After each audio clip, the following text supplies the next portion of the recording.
ਤੰਗ ਆਏ ਵੇ ਦਿੱਲੀ ਮਾਂ ਭੈਣ ਕਿੰਨੀਆਂ ਕੋ ਗਾਲਾਂ ਕੱਢਦੇ ਤੁਹਾਨੂੰ ਦੱਸ ਨਹੀਂ ਸਕਦੇ। पिस्तौल कितों लैके आया तू? ਇਹਨਾਂ ਦੇ ਉੱਤੋਂ ਲੈ ਕੇ ਆਇਆ। इन्हों लैके आया था। अच्छा, जो मुलजम पकड़ा गया उसने इब्तदाई तफ्तीश में ये बताया कि सैफुल्लाह न्याजी की मैं गाड़ी भी साफ करता था, उसके काम भी करता था, लेकिन रोजाना की बुनियाद पर वो मुझे गालियां देता था। सैफुल्लाह न्याजी गालियां देता था, ये तो पूरे इलाके ने भी बताया कि वो किसी को भी गालियां देता था, लेकिन वो गालियां उसको देता था जो कानून को वायलेट करता था। उनका यही कहना था कि इसको मामूली सी तलख कलामी के बाद इसने जो इब्तदाई तफ्तीश में बताया कि मैंने इस वजह से इसको कत्ल किया है। बिस्मिल्लाहिर्रहमानिर्रहीम, अस्सलाम वालेकुम नाज़रीन, आप देख रहे हैं डेली पॉइंट और मैं हूं बिलाल ज़फ़र।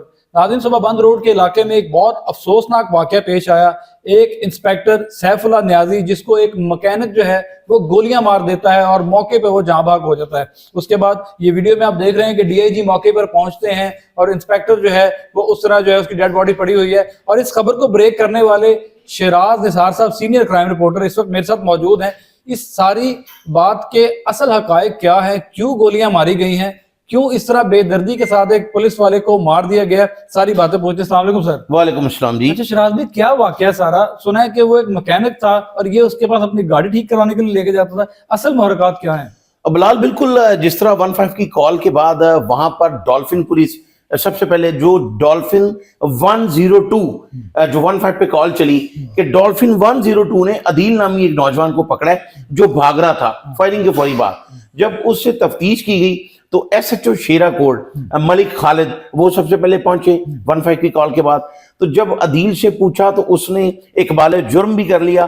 ये डॉल्फिन की कार्रवाई है और अप्रिशिएट करना चाहिए डॉल्फिन एहलकारों को जिन्होंने फौरी तौर पर मौका से उस मुलजम को गिरफ्तार किया। मुलजम ने ये बताया कि मैं अपने चचा की जो करीबी एक वर्कशॉप है वहां पर वो मुलाजिम है और उसके साथ सैफुल्लाह न्याजी जो इंस्पेक्टर है और आजकल पुलिस लाइन में था। जब उसे क्लोज किया गया तो उसके बाद उसकी पुलिस लाइन में ड्यूटी थी। अब जिस फ्लैट के बरामदे से उसकी लाश बरामद हुई है वो फ्लैट बजाज न्याजी जो एक मारूफ ट्रांसपोर्टर है और साबका जो है वो पीटीआई का रहनुमा है, इमरान खान का बड़ा करीबी साथी रहा है और जमान पार्क में खासकर जो सारा वहां पर मेला सजता था वो बजाज न्याजी जो है जो ट्रांसपोर्टर है वही लगाता था। तो ये फ्लैट जो है वो उसने उसको न्याजी होने की वजह से सैफुल्लाह न्याजी को बगैर किराए के दे रखा था और अरसा दराज से वो इंस्पेक्टर सैफुल्लाह न्याजी यहाँ पर रिहाइश पजीर था। जो मुलजम पकड़ा गया उसने इब्तदाई तफ्तीश में ये बताया कि सैफुल्लाह न्याजी की मैं गाड़ी भी साफ करता था, उसके काम भी करता था, लेकिन रोजाना की बुनियाद पर वो मुझे गालियां देता था। रात गए भी उसने गालियां दी, जब मैं आज सुबह पहुंचा तो फिर मुझे गालियां दी।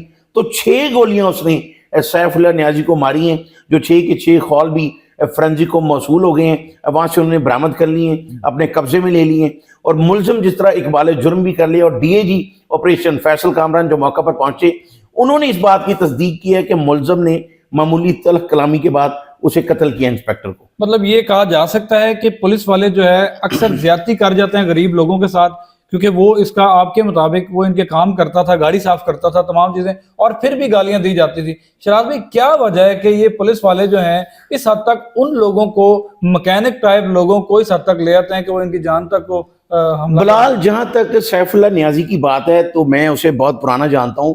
उसे आला पुलिस अफसरान पसंद करते थे, वो बहुत ही मेरिट पे काम करता था। जिस तरह वो मुस्तफाबाद थाने में तैनात था तो आपको याद होगा कि हसनैन शाह के मर्डर में जो एक शख्स था आमिर भट्ट, तो आमिर भट्ट के खिलाफ भी उसने 3 मुकदमे वहां पर दर्ज किए, जबकि उसके खिलाफ दरख्वास्तबाजी की गई, जुलूस निकाला गया, लेकिन उसके बावजूद उसने मुकदमे दर्ज किए। तो डीआईजी जितने भी आते थे वो उसको उसी थाने में लगाते थे जहां पर क्राइम ज्यादा होता था।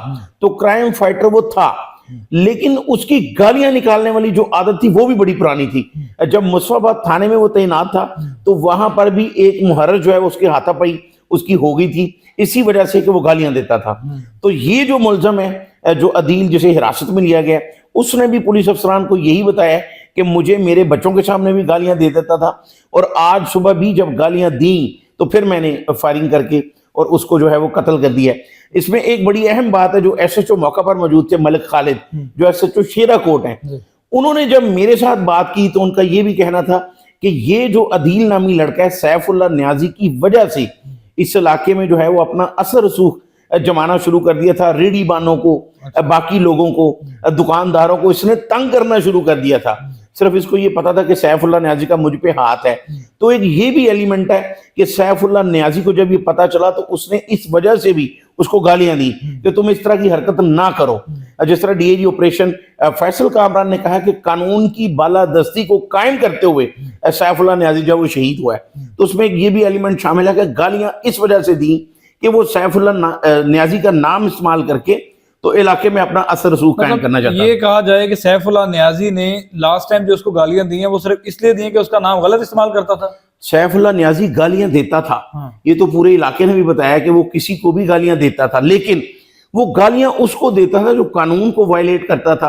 اور اگر کوئی ایسا غریب آدمی کوئی بھی جو اس کے پاس اپنی جائز شکایت لے کر آتا تھا تو اس کی مدد بھی کرتا تھا.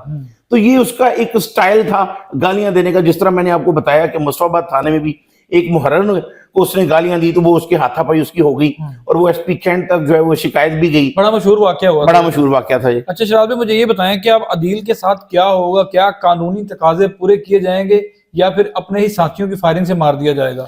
دیکھیں جی, یہ کہنا ابھی قبل از وقت ہوگا, لیکن بعض افراد نے موقع پر ہی اس بات کا جو ہے وہ شبہ ظاہر کیا کہ ہو سکتا ہے ایسا امکان ہے کہ کسی مبینہ مقابلے میں اس کو مار دیا جائے عدیل کو. کام تو اس نے جو ہے وہ سزائے موت والا ہی کیا ہے کہ جب انسپیکٹر کو بلا وجہ ایک گالیاں دینے سے بھی آپ اس سے کام چھوڑ دو. اگر وہ آپ کو گالیاں دے رہا ہے تو آپ کام چھوڑ دو. یا جس طرح SHO شیرا کوٹ نے بتایا کہ وہ انسپیکٹر سیف اللہ نیازی کا نام استعمال کر کے تو لوگوں کو تھریٹ کرتا تھا, تو اس وجہ سے تو سیف اللہ نیازی کی جگہ پہ کوئی اور بھی ہوتا تو شاید وہ بھی اس کو گالیاں دیتا. جی, آپ وہاں کے موقع پہ موجود تھے, آپ نے خبر بریک کی, سب سے پہلے ایک نیوز خبر بریک کی, اور مجھے یہ بتائیں کہ DIG آپریشنز بھی آپ کے ساتھ وہاں پہ موجود تھے, ان کا کیا کہنا تھا, کیا تاثرات ہیں اس بارے میں؟ بالکل, DIG آپریشن بھی وہاں پہ پہنچے ہیں اور SP Iqbal tone investigation Sidra جو میڈم سدرا ہے وہ بھی وہاں پر پہنچی ہے, ان سے بھی ہماری بات ہوئی. تو جو متفقہ طور پر پولیس افسران نے اپنے سپوکس مین کے ذریعے بھی ایک پریس ریلیز بھی بھجوائی اور بات کی موقع پر بھی, ان کا یہی کہنا تھا کہ اس کو معمولی سی تلخ کلامی کے بعد اس نے جو ابتدائی تفتیش میں بتایا کہ میں نے اس وجہ سے اس کو قتل کیا ہے.